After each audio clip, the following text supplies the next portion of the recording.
조갑제 TV 시청자 여러분 안녕하십니까. 2025년 8월 27일 밤 10시 15분입니다.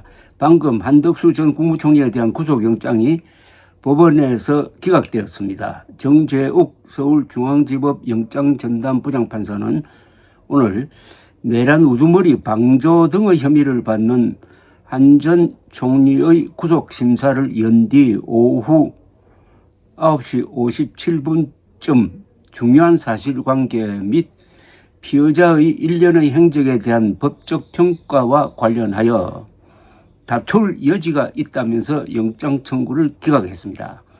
정 부장판사는 본건 혐의에 관해 현재까지 확보된 증거와 수사 진행 경과, 피의자의 현재 지위 등에 비춰 방어권 행사 차원을 넘어선 증거인멸의 우려가 있다고 보기 어렵다고 기각 사유를 밝혔습니다. 또 피의자의 경력과 연령, 주거와 가족관계, 수사 절차에서의 피의자의 출석 상황, 진술 태도 등을 종합하면 도주의 우려가 있다고 보기도 어렵다고 했습니다. 내란 특검은 한 전 총리를 두 차례 불러 조사하고 자택과 국무총리 공간 등을 압수수색한 뒤 지난 24일 구속영장을 청구했습니다. 내란 우두머리 방조와 허위 공문서 작성 행사, 대통령 기록물 관리법 위반, 공용서류 손상, 위정 등 6가지 혐의를 적용했습니다.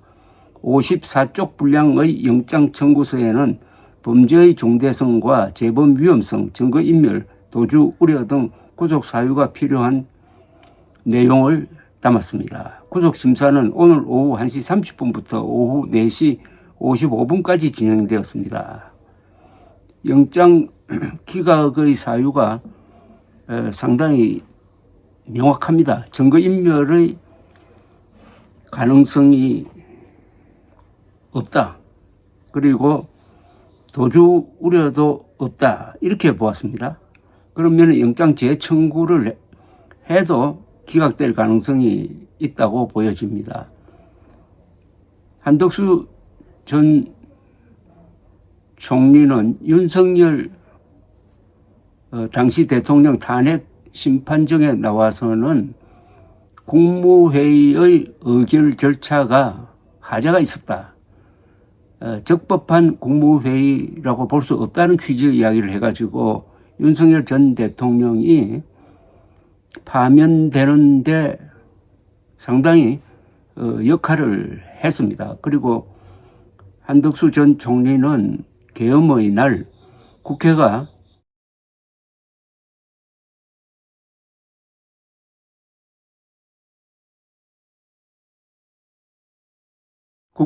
계엄 해제 의결을 했을 때 윤석열 대통령에게 빨리 국무회의를 열어가지고 계엄 해제 의결을 하자고 촉구한 흔적도 있습니다.